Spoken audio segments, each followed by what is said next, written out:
Well, today's event is as a result of the progress that's been made since the motion came through at City Hall. So we've been working hard behind the scenes to get the Metropolitan Police and the Crown Prosecution Service on board to tackle this as an issue. And to their credit, it took a long time to get the meeting on the table, but once we found the right people, it has been absolutely incredible to see the response and what they're willing to bring forward today.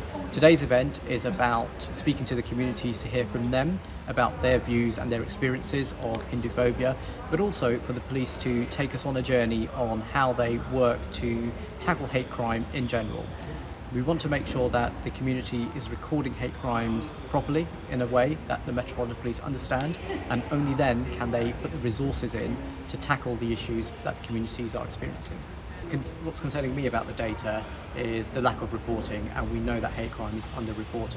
Now, as a constituency member serving Brent and Harrow, I have come across many cases involving hate crime where it's been classified or been seen as neighbour disputes or interactions or confrontations between individuals. But actually, when you start to dig deeper and unearth what the real cause is and what people have been experiencing, one example I can cite where a particular individual had meat thrown over from the neighbour into their back garden. So these are the kinds of incidents that actually on the surface might feel like a neighbour dispute when the police and authorities are looking at them as crime incidents. But actually, if you look at the real underlying issues, there is Hinduphobia within these types of incidents because of the deep root underlying cause. We want the community also to recognise these incidents as Hinduphobia as well, so they can raise it as an issue when they are reporting crimes as well, and so that their concerns and their incidents are not just seen as ordinary crime incidents. You mentioned it a little bit, but if you can expand on what are the steps that the community can take to help, the police and everybody tackle this the Hinduphobia that's going on. So today's event is a great start. We've got representatives who are trustees and leading and running organisations from all across London. We want them today to take that message back to their community and their temples and their community organisations, to work with people that go and see them on a day in, day out basis, pray at their venues, so that they can work with the communities there and cascade that message to communities about the better reporting of incidents. And today we'll learn about how the Met Police uses data that they receive to channel resources and information so that when they're making decisions about where to put money, hate crime and Hinduphobia is hopefully one that they'll take forward more seriously going forward. So the government recently set up a working group for anti-Muslim hatred and agreed that there should be a definition of Islamophobia. So what are your views for some British Hindu groups calling for a more democratic approach to tackling hate crime? So with hate crime, there should always be consultation with communities. I think communities are at the heart of everything that any government does, and the services that respond to communities need to involve communities as well.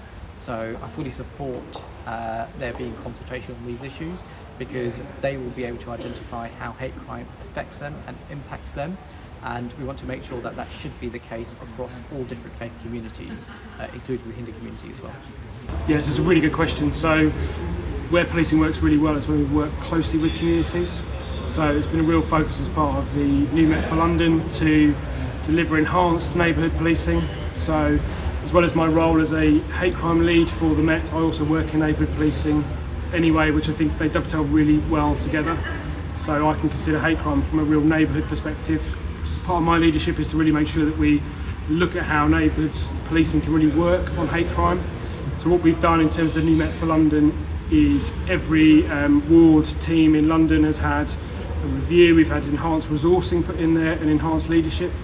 That really is in response to Baroness Casey report, which really challenged us to do things better and work closer with communities.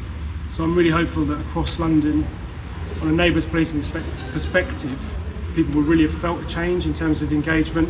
We work with independent advisory groups. We have faith officers who work on every policing area in London to work directly with our faith communities to hear their lived experiences and their perspectives, and that's really important, because if we don't know lived experience, we don't know what communities are actually feeling, then I don't think that means that we can respond effectively to make sure we prevent hate crime, we protect communities, and we actually respond really well when it does occur. So these are all the things that we're working really hard on to make sure that we are really communities first in our approach, and we're really working hard to make sure we deliver that. So no is the short answer. I don't think we do. And I'm really clear that is not the fault of communities at all. I think it's incumbent on policing and our partners as well to make sure that we help communities and empower them to make those reports. Reporting and hate crime is really linked to trust and confidence, I think, probably more so than other crime types. And it's on us, I think, to make sure that victims and potential victims and communities know that if you report crime into us, we will take it seriously, and hate crime in particular is taken really seriously by the Met. This is part of what we're doing tonight, and I'm going to talk about the journey of a hate crime in the Met Police to actually show this is all the consideration, all the work that goes in, because I'm not sure that we've told people enough about it. So I would really encourage people, if you're a victim of a hate crime, to report it, because no crime goes unlogged or unlooked at or unreviewed. They're all looked at in some way, and they all build the bigger picture in London. A lot of our resourcing is based on where the crimes are occurring, so if we know about it, then we can better respond to it and we can better protect people. So my big thing tonight is to encourage reporting. I really want reported hate crimes, so the hate crimes that come into us, to go up, because we know it is underreported, and I'm really clear it's not the fault of communities at all. It's for us to make that space and give you the confidence that when those reports come into us, we take them really seriously. So my name is Brenda here. I'm a district Crown prosecutor, a legal manager with the Crown Prosecution Service. I'm a hate crime lead in London North. So police investigates crime, and the prosecution prosecutes those perpetrators. So what the Hindu community can do is raise awareness amongst the Hindu community, and they need to encourage them to report any hate crime, because hate crime has a devastating effect on any victim of the hate crime, and then they must not just feel that it's acceptable, because this kind of crime cannot be tolerated, and the perpetrators must be brought to justice, and that's what the role of the prosecution is there, to ensure that we deliver justice to the victims of hate crime, and the Hindus must report that hate crime. As I mentioned, that awareness is very important, because there's lack of understanding of different faiths amongst the community, amongst the members of the public, because if someone is walking on the street, if somebody sees an Asian person walking on the street, to that person is not, they may perceive them to be a different from a different faith, but if the person who has been the victim of crime, they must make sure that how do they feel. They must tell the police, they must report what has happened to them and how did they feel, because it's very important. Is unequivocal in his stance on tackling any inequality, but especially hate crime, and promoting diversity and inclusion in London. I'm proud to say that obviously I share these views, and hate crime cannot be tolerated against anyone in London, and that obviously includes anyone of faith, all faiths and none. One of the things that I'm sure we're all really proud of is in London we are from a really diverse and exciting place, and that's an outlook that I'm sure is shared by everyone here, but sadly a small number of people who seek to divide us put an emphasis on our differences rather than our commonalities and what unites us. And as a result, hate crime across London has risen across all types over the last 10 years. There have been specific hate crimes driven by different factors. For example, we've seen, as Krupesh mentioned, a huge rise in faith-based hate crime over the last 18 months, and we know that this has been driven in part by the conflict in the Middle East, and London Jewish and Muslim communities have been specifically targeted. But we also know that that's not the full story on hate crime, and Hindu, Sikh, Christian Londoners have also found themselves a target purely because of their beliefs or the community they belong to. The number of hate crimes targeted by at Hindus is thankfully relatively small, although I think we need to take into consideration what Krupesh just said on under-reporting. But I want to be clear that one attack on any of us is one too many, and obviously we know that it creates, moreover, a sense of fear in all communities, which isn't, we can't underestimate, and I'm conscious as well that obviously because of the ignorance of some people, one community that is seen as being different or other, that affects all communities of difference, sadly.